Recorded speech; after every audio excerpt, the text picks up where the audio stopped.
Welcome into episode 15, take 2 of the Ramie and Drew show. A couple Milwaukee-based comedians talking sports and whatever other bullshit might come to mind. Drew, we tried this last night after the Bucks lost again, and I was having technical issues over on my side. The internet was just not holding up, so here we are trying it again today. I hope we have better luck.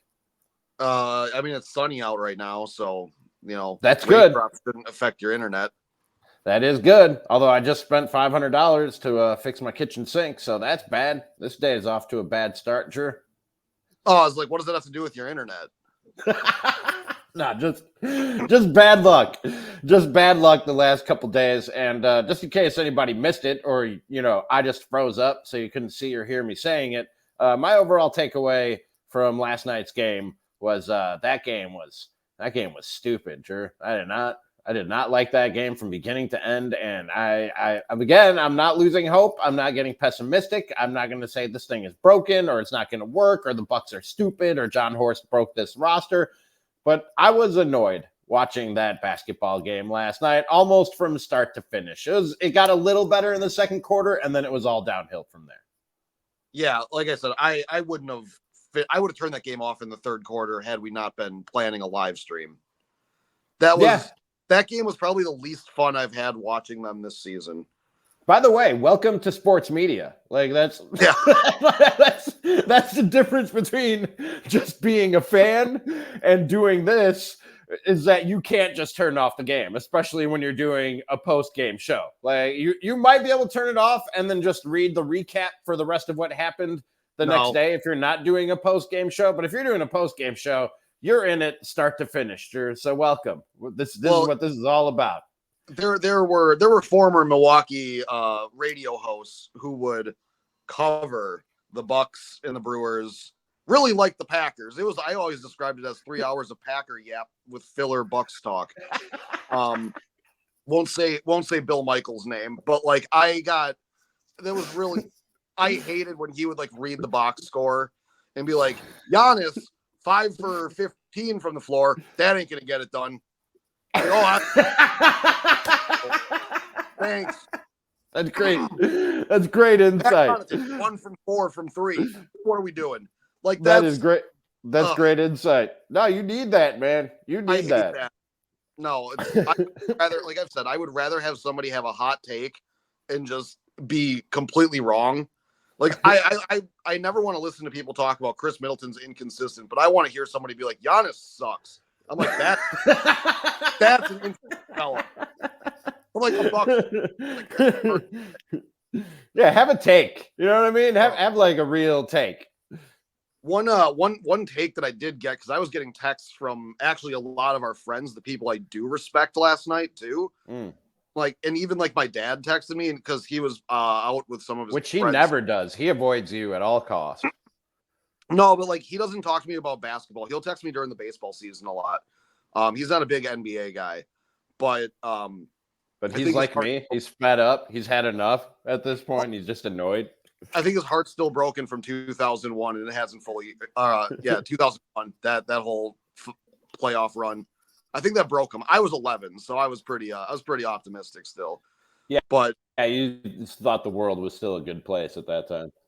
But yeah, my dad said that Giannis looked frustrated when he was sitting on the bench. AJ texted me and said that Damian Lillard was trying to talk to Giannis, and he was just kind of I don't want to hear it right now. I don't blame Giannis, because I felt frustrated watching that game too. And Giannis has been throughout all of this Doc Rivers era, if that's what they want to call it, this weird losing streak that they're on. He's been the one bright spot, of just consistently performing, and everyone else has to get their shit together here.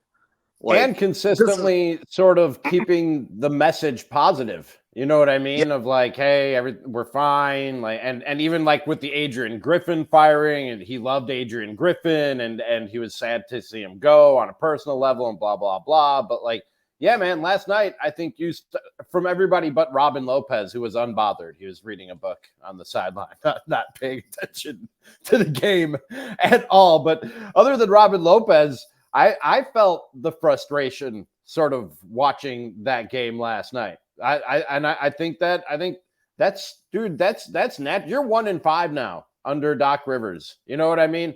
And I don't think anybody's panicking.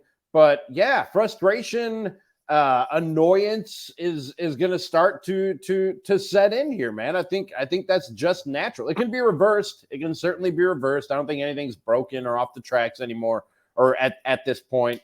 But I think that guys are probably frustrated or annoyed at the fact that they can't seem to get this thing right.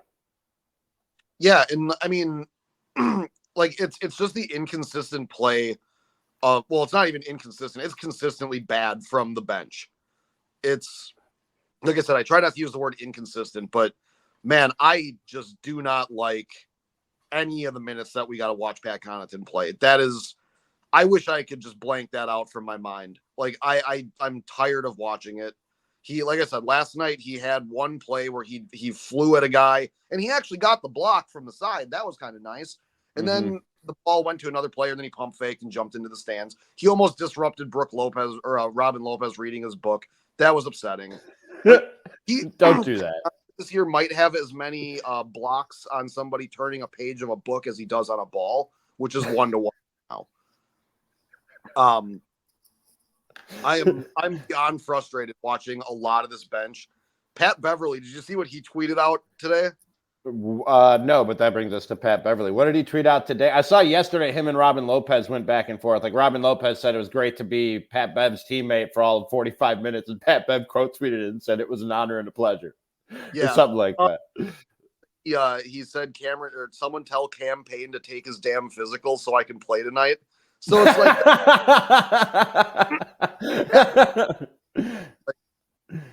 I know like so many people around the league love him, and everyone says that he's the kind of player that you hate to play against, but like you love him when he's on your roster. So that's like him and Bobby Portis are just going to be just the Bash brothers out there or something doing crazy stuff. Like I'm cool with that. Yeah, and I think you needed. I don't know if I'm just like, and I've said this about the losing Drew, where I go, hey, no problem here, everything's fine. I don't know if I'm like trying to talk myself into how good a move Pat Bev is, but I think that like we've talked a lot about how important Bobby is to the culture, you know what I mean, of this team and this locker room. But I think that sometimes you need some like an injection of energy and culture, like a Pat Bev can bring to just raise the energy level up. Because yeah, you have that dog with Bobby and that guy who brings that culture and that energy just about every day. But people get complacent. People get used to the same message from the same guy or the same energy from the same guy. I think a guy like Pat Bev, a lot like PJ Tucker did. Remember PJ Tucker's a speech at the championship rally after the parade, where he said, we had the dogs, we just needed to bring the dog out in them. And that's what PJ Tucker did. And I think Pat Bev could have the same sort of impact on this team, and specifically with a guy who I think needs the dog brought out of him in Damian Lillard. And I know they have like some friction and some beef that needs to be settled before everything is okay and great and he can get in Dame's ear. But I think he's the kind of guy that they sort of need, not just on the basketball court, and we'll get into that in just a minute, but I think from an attitude, culture, energy standpoint, Pat Bev might be just what this team needs. Yeah, I mean, most of all right now with this 1-5 stretch, I just want to see someone else. I want a fresh face out there. I want to see a guy I haven't been looking at for 52 games. Like, I guess they say that Damian Lillard is probably going to be good to go tonight. I mean, all right, so that's 12 points for us. That's good. We'll get those. But like, I'm taking unders on Dame until he just like goes for a 50 ball or something like that. Like this is, I don't know. I'm getting to the point of frustrated. I haven't lost hope, but I am frustrated. Now, is this more as a daily fantasy player, or is this as a Bucks fan that you're frustrated? This is a Bucks. The daily fantasy has been great. It's been good. The only players who actually don't ever cover are the Bucks players I bet on, and that's Giannis and Dame, and sometimes Malik Beasley. If I'm like, you know what, do I need to open the fridge today? No. Maybe we can push the bill to next month. We Energy really loves Malik Beasley. Taking cold showers. We don't need to pay for the hot water around here. Oh, my condo's got a boiler room, dude. I don't pay for heated water. Nice. That's nice. Yeah, man, that is nice. No, they're just like, it's like I said, it's just frustrating to watch these games that are, and like there are improvements happening. Like that's not the problem. Like these games haven't looked as bad under Doc Rivers as a lot of these games did under Adrian Griffin. Like we keep beating that drum too. But I'm like, this has to start translating to wins because we're falling in the standings right now. I said last night, I do not want to be a team. I don't want to be a bottom 4, a seed in the playoffs. Like I don't want to be a 5 through 8. I don't think they would be, but I don't even want to start messing around with that because those, like the closer you get to some of those other teams, like I said, Indiana, those fans smell blood. They know that we're struggling. And if it comes to the playoffs and we're kind of limping in there, that's going to be a real hostile environment to go play in, more so than like what it normally would be. And when the Bucks fall behind right now, they play very stupid. Like besides that Dallas game, that was like the most composed they were. But even against Utah, yeah, they were getting tired. They had tired legs. There was a travel day and everything. But we made fun of the Celtics for it. So we gotta take it on the chin too here. They looked frustrated, and it's not even just the shots not falling, it's them throwing the ball out of bounds. It's them just not like the ball movement gets bad and sloppy. Guys start doing ISOs. I'm looking at Chris Middleton on that one, just getting the ball knocked away from them. It's just bad basketball. Drew, even when they're winning, they're playing kind of stupid. They've blown 2 or 3 double-digit leads already under Doc Rivers, and that's not as alarming as maybe it used to be in the NBA because double-digit leads in today's NBA disappear a lot faster than they used to with how teams are shooting the 3 and the way that defense has sort of gone by the wayside in this league. Double-digit leads are not as safe as they used to be, but they're not playing good basketball when they're winning, and they're not playing great basketball when they're losing either. Like this has been a bad stretch. You're right. There are improvements, and to me, the way that I sort of pull the silver lining out of this is I say, look, man, they're gonna score. Like Dame is gonna snap out of it, and they're gonna be able to score a lot of points, like 130 points just about on a night-to-night basis when this thing is clicking and moving and everything is going. They needed to improve the defense. That was the major problem under Adrian Griffin, and they have. I don't know if it's still the case, but a couple days ago I was reading Eric Name's article about what they'd done defensively since Adrian Griffin was relieved of his duties, and they were top 10 in defensive efficiency. Oh, Drew just dropped out. I'm sure he'll jump back in here in just a minute, but they were top 10 in defensive efficiency. I don't know if they're still there right now, like I said, but I think that's where you needed the improvement, and I think that you'll see that improvement, and especially with the addition of Pat Beverly. And he's not going to be a fix-all, but when it comes to fixing that defense, Pat Beverly will go a long way as far as a guard or a wing guy coming off that bench. And Drew, I know we've talked at length about how we're tired of seeing Pat Connaughton out there. Pat Bev probably takes a few minutes away from Pat Connaughton at that guard or wing position, especially when you need some defense out there. Well, hell, I think AJ Green might be getting ready to start taking some of those minutes too, because I mean, defensively, he's been pretty good. He got Anthony Edwards, I think, laid a shoulder into him a little bit yesterday, and it didn't really phase him. Like when you get like a player who's pretty much going to be a perennial all-star, I think, with Anthony Edwards, and AJ Green stood in there and took it, and like he didn't foul, he just stood, like he didn't ask for like a charge or anything like that. So and he didn't get knocked off his balance either. Like it was good. Like I think AJ Green might be the solution to Pat Connaughton right now. I know that what I'm afraid of is that Doc Rivers might turn into Bud with this because everyone keeps making the comparison. And in the playoffs, he's going to just rely on the veteran players. But maybe he was telling the truth too when he said one of these young guys needs to be a guy that's going to help us.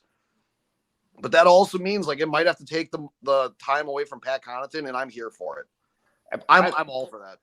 I had this thought today in Cone Roller comments on the YouTube page. You can comment on the YouTube page, tweet us at Ramie is tweeting, at Drew F is on fire, and you can get in on the show. I tweeted out the StreamYard link at Ramie is tweeting for you to get in on the show just a minute ago. But he says, Drew, the bench will be meaningless in the playoffs. It's all on Giannis, Dame, Brooke, and Chris. And it'll be more than just those 4 guys. But usually in the playoffs, you go 8 or 9 deep on a bench. I don't know what Doc Rivers' history has been as far as how deep he goes into his bench or on his roster during a playoff series, but usually you'll go 8 or 9 deep. And right now, Drew, and like I said, this is assuming that offensively things get clicking again. I'm good with the Bucks' first 8. You know what I mean? Yeah. I'm good with 1 through 8. I do think they need another big somewhere on the buyout market to help with that rotation, to take a little bit off of Brooke and Giannis and Bobby at the 4 and 5. But with the Pat Beverly addition yesterday, I'm feeling pretty good 1 through 8. So I think you add a big, and I'm feeling pretty good about this team, assuming they can get the offense going. Right. And so, yeah, so Pat Connaughton's sitting outside that 8. And that's the big thing is, yeah, I understand that the bench is going to be meaningless mostly in the playoffs. It's just going to be those guys that have to come in for, a couple minutes and just let one of the starters get a rest. That's all I'm saying.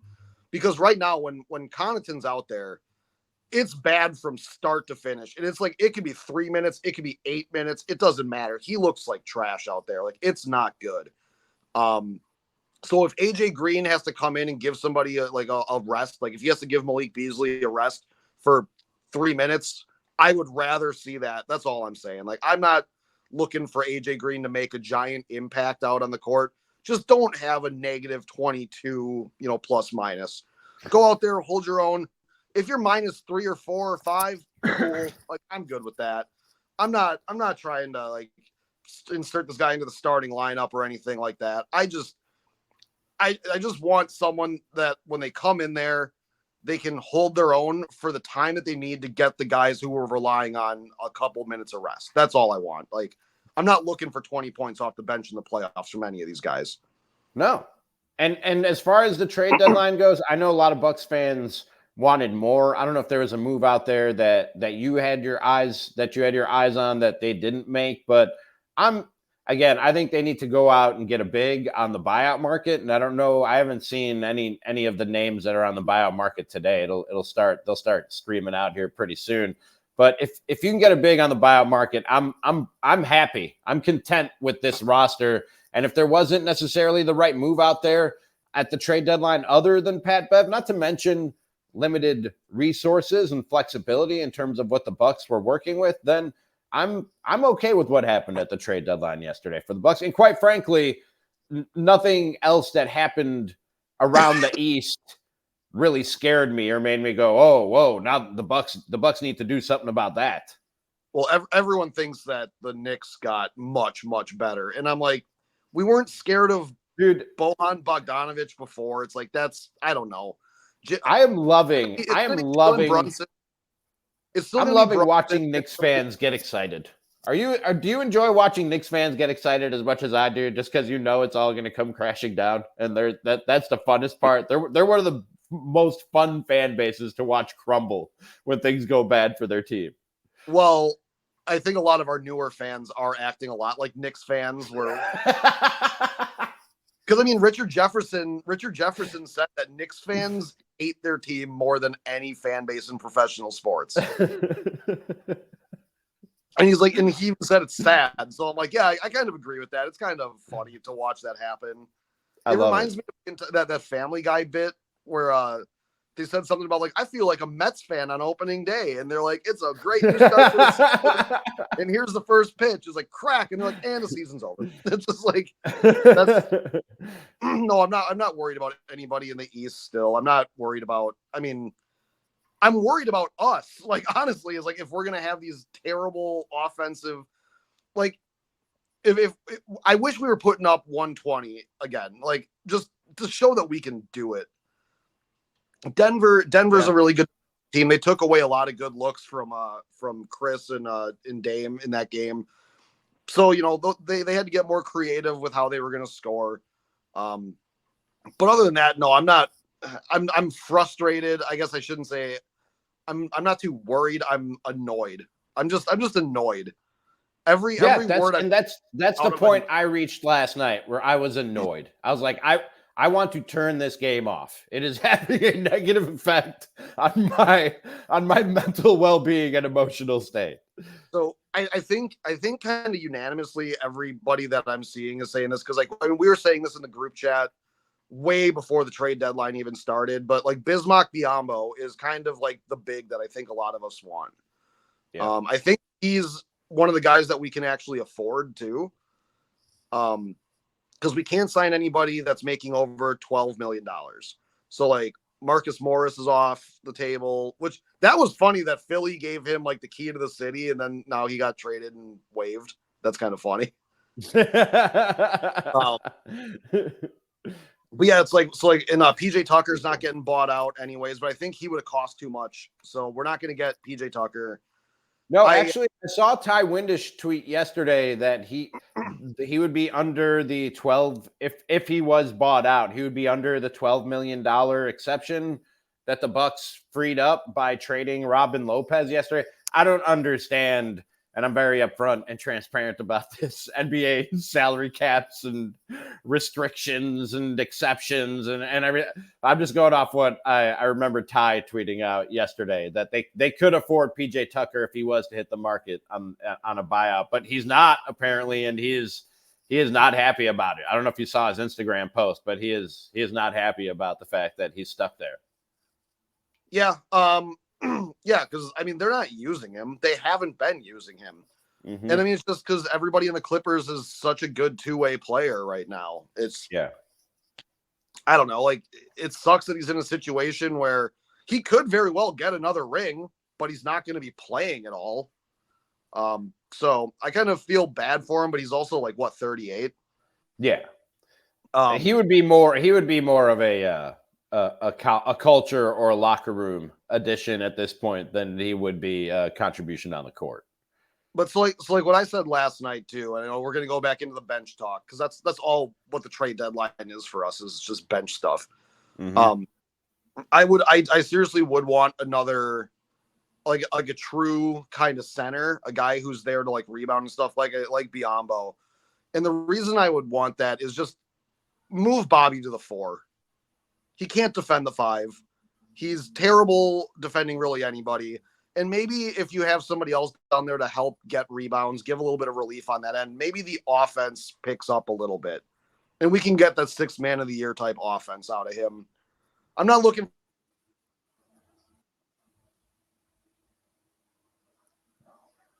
Like sometimes I think Drew. What? You just froze up there for a second. Repeat what you just said. Sorry. Oh, I just said that like I would like. Oh, and now he's gone. Yeah, I'm with Drew on what he's saying. I think a little less Bobby at the 5, a lot less Bobby at the 5, quite frankly, would be a good thing. And yeah, maybe if you ask a little bit less of him, I was just complimenting on or adding on to what you were saying, Drew. Sometimes when you ask a little bit less of a guy in certain areas, you get a lot more from him in other areas. So I think you very well could see an improvement in his offense if you're asking a little bit less of him defensively. So yeah, I'm all for it. If you can get a Biyombo or another big to sort of push Bobby down to the 4 and maybe take a little bit off his plate, so to speak. Yeah.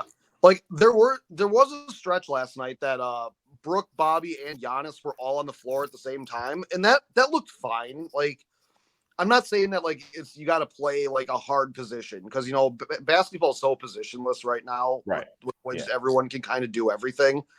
So again, like I'm not saying that it's going to be like a 1-for-1 swap when when bench players come in. You're probably going to always have at least 2 of the starters in there, most likely. Yeah, it's just I'm just trying to like, how do we get this bench to not be bleeding out of every area? That's the problem. Like, because Cone Roller is right with his comment that the bench will be meaningless or next to meaningless come playoff time. But Drew, like you said earlier, like you want to put yourself in pretty. Now, I don't know if you necessarily have to shoot for the 1 seed every year, especially the way the playoffs have played out here over the last few years. But you don't want to be a 4 or a 5 seed entering the playoffs. And to jockey for that position and put yourself in good position, you're going to need the bench to help out a little bit. And you want to win these games, and then now we're having health issues again. Like Middleton unfortunately rolled his ankle. I don't think we see him until after the All-Star break. Because they're gonna have to bubble wrap him again because he was coming off his damn minutes restriction. He was playing great, and then this just unfortunately happens. It's just a bad break. But like, god damn it, like. So for right now, to maintain our footing, and I would like to say the top 3 seeds at least. Like, I don't even want to sit in the 4, but like getting those top 3 seeds, yeah, we need this bench currently to just hold this shit together until we can rely on everybody again. Yeah, and it's just there's like I said, they're just bleeding everywhere. Last night I said that. Let's see here.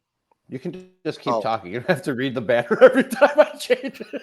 Well, I like to read it. Like it's nice. Like I'm just happy. And this is Tack Beast. Tack Beast also was the guy that was last night because you couldn't say his name. So I got excited when he popped up because I'm like, hell yeah, dude, this guy's got a Call of Duty name. That's awesome. So. Well, go ahead and read it now since you already started. Well, yeah, it's like I can already see the graphics of how bad the Doc era started comparing to when they are in the NBA Finals. Yeah, absolutely. Yeah. There's going to absolutely be like they started off 1-5 or 2-5. I'm going to bank on a goddamn win tonight. You know what? I'm placing the overs. My whole paycheck's going on Dame Lillard tonight. We're hitting the over. I'm in a psychosis. I have a psychosis right now. Like I woke up with a scratchy throat. I feel like I'm going to start sounding like Doc Rivers pretty soon. Yeah. Do you have a fever? Are you just going to start making bad decisions with like a crazy dangerous fever? Ramie, I've been doing stand-up comedy in Milwaukee for over 10 years. I'm the king of bad decisions. If there's anything I don't know how to do, it's budget anything, whether it's my time, my money. That's fair. Yeah. That's fair. Which I think, unless you had more on the Bucks, I think is as good a time as any to transition to a little Super Bowl talk and what we might be doing with our money come Sunday, Drew, because the Super Bowl is on Sunday. Like it's Friday and the Super Bowl is on Sunday. And I don't know that we've really even talked about it other than when we had Eric Wheelo on the show from the Up and Adams show on Monday. And by the way, you can go back and listen to that on Spotify, YouTube, and now Apple Podcasts. Find the Ramie and Drew show wherever you get your podcast. But Drew, before we get into the gambling, any feeling as to which way this game is going to go? Do you care what happens in the game on Sunday? I just want like good football and to eat way too much food. That's all I'm trying to do on Sunday. Quite frankly. I mean, I'm going to make my chili. I think I'm going over to Brandon's house and I'm going to watch the game. Because I don't know of anybody else around here that's doing something, so I might just hang out with Brandon. And I'm going to make chili. Like I like my chili a lot. Like yeah, you had it, so I'm gonna crush that. That's gonna be nice. That's gonna be a good time. They'll probably have snacks and stuff, and beer. Other than that, like. I think the Chiefs are just going to win. You got the Chiefs because right now they are 2-point underdogs against the 49ers. I'm not ruling out the Chiefs. I think we said this also with like when Wheelo was on. I don't know how you bet against Super Bowl Mahomes and Kelsey. Yeah, I just don't. My feeling is going to go with them. I kind of also. It's weird because like I want to hate them. Because they're like the dynasty now, but I want to see the dynasty, especially now with basketball, like the Golden State Warriors dynasty is dying. I want a dynasty. I don't care what sport it's in. I don't get why people like there are teams I hate. You know what I mean? I don't want a Packers dynasty. That would make me upset as a Bears fan. You know what I mean?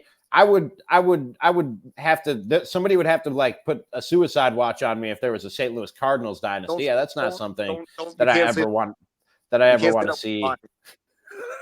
I never want to see that in my life. But like, when did Patrick Mahomes? And I think he's sort of beating this drum to motivate himself to some degree.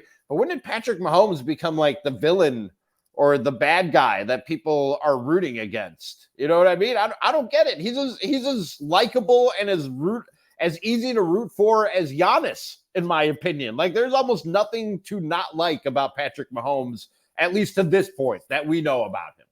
Yeah, I don't know. I mean, it's like, yeah, the rest of his family is a disaster, but like he seems like and like I like Travis Kelce. I don't have an issue with him, and I don't have an issue with the Taylor Swift thing either. Like, last night I went to the High Note because my girlfriend was working, and I just went and hung out after we tried to do the live stream, and one of her friends that was there to do karaoke, he asked me if I cared about who was going to win the Super Bowl or whatever. I was like, yeah, I think the Chiefs. He's like, oh, I just hate the Chiefs. And I was like, oh, that's weird. I was like, I don't know why they're so hateable, I guess, because they've won. And he just goes, I'm just so sick of the Taylor Swift thing. Now, here's the kicker. The guy that I was talking to, very, very openly gay. And I'm like, can you hate Taylor Swift? I was like, I did not expect John to just straight up hate. Like, I went to his wedding and everything. Like, I would have never pegged that dude as a fucking I hate Taylor Swift dude. I was like, what? Like, you can't stereotype. You can't stereotype. You can't judge a book by its cover. You know what I mean? But then I was going back in my mind. I'm like, wait, at their wedding, did I hear any Taylor Swift? And I can't recall it. Like, maybe she did something to him. And I was like, I don't know, because that was like the biggest disagreement that I've ever had with this guy. Like, I was like, I was trying to I kept trying to figure it out. Like, I'm like, why do you hate her? He's like, oh, I'm just sick of her shit. And then he went up and did karaoke. I'm like, well, you like all right. What did he sing? What did he sing at karaoke? Oh, dude, he does like New York and stuff like that. Like, he does some Sinatra, like, pretty good. Yeah. All right. Nice. Yeah, I mean, who cares if she's a psyop for the Biden campaign? You know what I mean? Well, I don't know why people are so upset about this. Oh my God! If Taylor Swift changes the election, if Taylor Swift election interference is worse than Russia, that's gonna be funny. Like,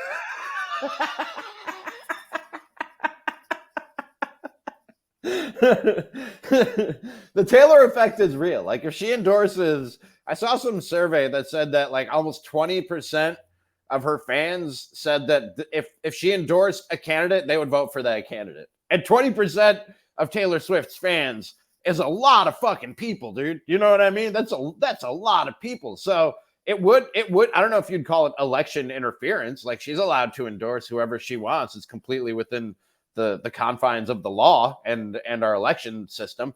If she did endorse a candidate, and I'm guessing it'd be Biden, it would have an effect on the election. We're talking about millions of votes going to Joe Biden because of what Taylor Swift said.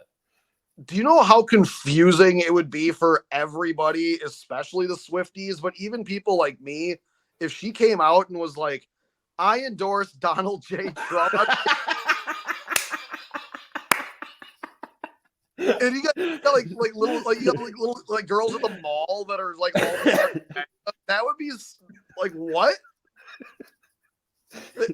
You got girls take it off and they're also voting for Trump. That is hilarious. MAGA crop tops. I'm very openly libertarian, man. Like, I know it. My team is not winning it. Being libertarian is being a Milwaukee Brewers fan. My team can never win anything, and I just hate the rest of you. That's all that means. MAGA crop tops are the hottest new item. Oh my God.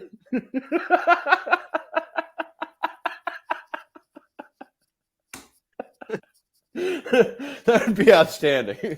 All right, so I already told you that the Chiefs are 2-point underdogs. You're obviously taking the Chiefs just to win, just to flat out win. So I would take them plus the 2.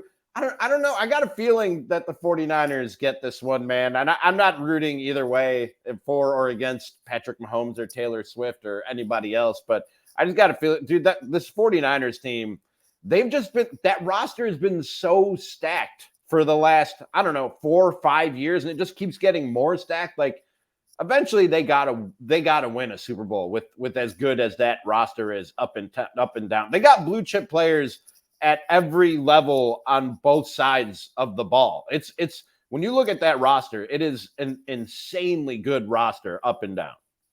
Yeah.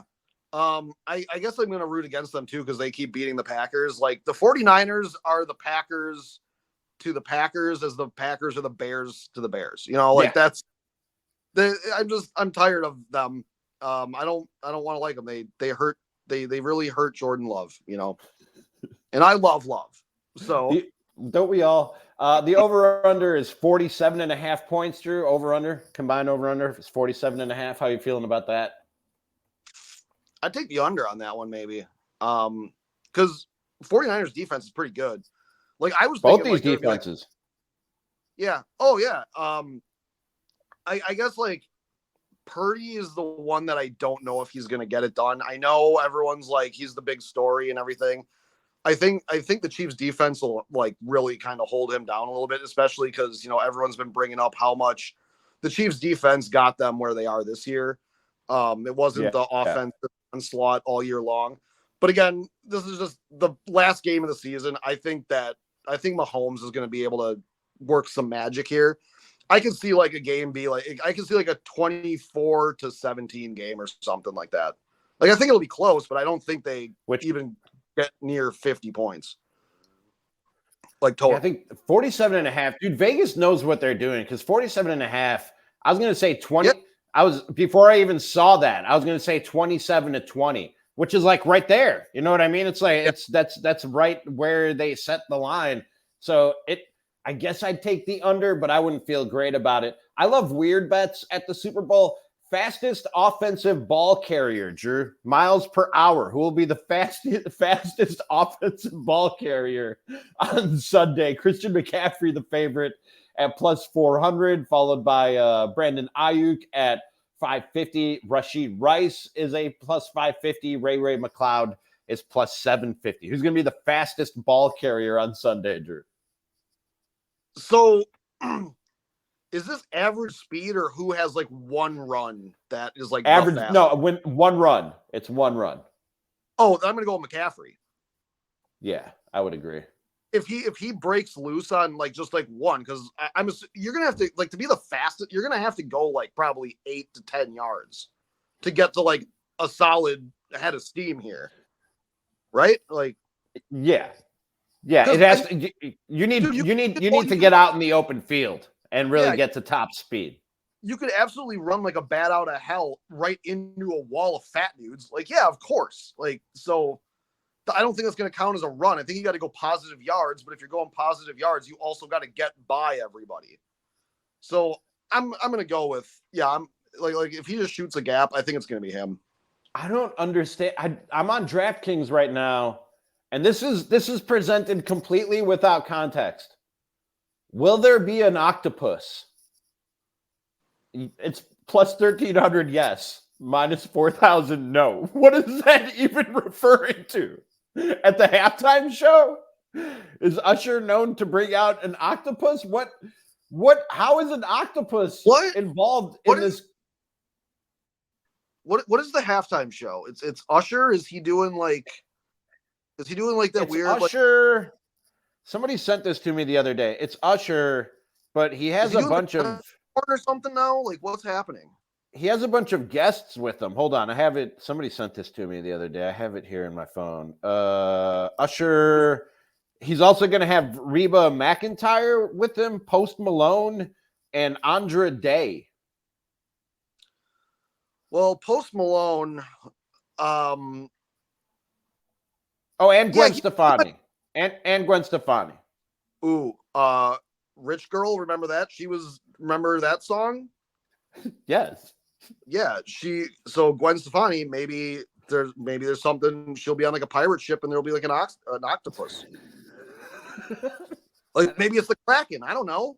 Like, I don't understand. What?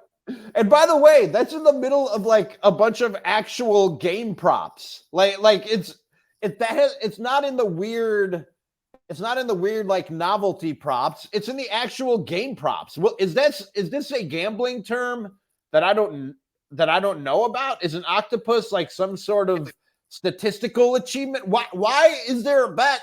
If somebody can tell us in the comments, or if you just want to jump in on the StreamYard, what is the bet? Will there be an octopus? for which it's a plus 1,300. Yes, I'm so confused. To go back to almost the Christian McCaffrey thing that I said, what constitutes an octopus? Is it the full octopus? Is it the totality? Is it all 8 arms? I have no idea. Or is it, or with the octopus, is it like it's just a tentacle again? I don't know. Drew, color of the first Gatorade poured on the winning head coach. Let's see here. The favorite is purple at plus 250. Clear is the underdog at plus 1,000. Other options are yellow or green, blue, no Gatorade bath, red or orange. Do you have any idea what color the Gatorade will be? Yellow. I'm gonna go yellow. I'm gonna classic lemon lime. Because the white, I'm going red. The white one is that's the cherry glacier one, right? I don't know. I've never had it. I'm going red. Both these teams wear red. You would think it would only make sense that it was red, right? No, because the fruit punch, I don't know. Like the fruit punch one, nah, that's a good one. That's a sipping one. That's good. Like that's like the craft beer of. You're not trying to rehydrate on that. You use the frost, like the blue frost, the glacier freeze, which is the purple one. That the white one, first of all, the white one looks like cum. I don't like that. But I knew you were about to go there before the words even left your. I knew you were about to go there. It's cloudy. I don't like it. It looks. It's white and it tastes like cherry. It's just the devil made it. I don't like it. Okay. Let's just go. Let me run through this real quick before we wrap it up, because I think this is right up your alley. You're more an NBA guy than an NFL guy. Who will score a field goal first? Shai Gilgeous-Alexander versus Sacramento on Sunday, or will it be Rashid Rice to score the first touchdown? So will Shai Gilgeous-Alexander score the first field goal in that game, or will Ray Rice score the first touchdown, or Rashid Rice, score the first touchdown in that game, Drew? Which way are you going on that? I'm going to go with SGA. Who will have more, Boston Celtics team points at Miami on Sunday, or Kansas City Chiefs team rushing yards? Say that one again. Will the Celtics score more points than the Chiefs have rushing yards? These are actual bets you can lay down at DraftKings right now. So more Celtics points or Chiefs rushing yards? The Celtics are at Miami? Yes. Fuck. I'm gonna go Chiefs rushing yards because every time I place a bet on the Celtics, they fuck me. So no, I'm gonna go with. Who will score more points Sunday? The Kansas City Chiefs or Kristaps Porzingis against Miami? Chiefs. Who will score more points? San Francisco 49ers or Jimmy Butler against Boston? Why are all these Boston and Miami related? There's probably only like 3 games going on. Yeah, and that's fuck true. would do that. Like, why? They should just not have basketball on Sunday. I agree. I'm gonna go with Jimmy Butler because I picked Jimmy Butler will probably score 19 to 22 points. I'm putting the 49ers. I said 17 points. I'm gonna stick to my original what I thought they were gonna do. All right. That'll just about do it. You got the Bucks winning tonight. You were all fired up earlier. Has that worn off, or you good? You still sticking to your guns on that? I'm gonna say that they're gonna win. Who the hell is left on Charlotte right now? They just got rid of PJ Washington. They got Miles Bridges. Yeah, I don't know. This is a game. This is a game they should win. And you said Dame's back tonight. That's what it sounded like Lisa Byington was saying last night, I think. Nice. All right. Well then, yeah, this is a game that they should win. I agree with you. They don't have Terry Rozier anymore. Jesus Christ. Now I'm just having like traumatic flashbacks to that Portland game. I'm like, oh man, is this? Oh. No, they got this. They got this. Go enjoy your afternoon and then enjoy a Bucks win tonight. Yeah, I'm gonna cry. All right. No, don't cry. Don't cry. Everything's fine. Don't cry. Ugh. All right. Man. All right. I'll talk to you later. All right. That's Robbie and Drew, episode 15, take 2. Worked much better this time. We'll talk to you next time.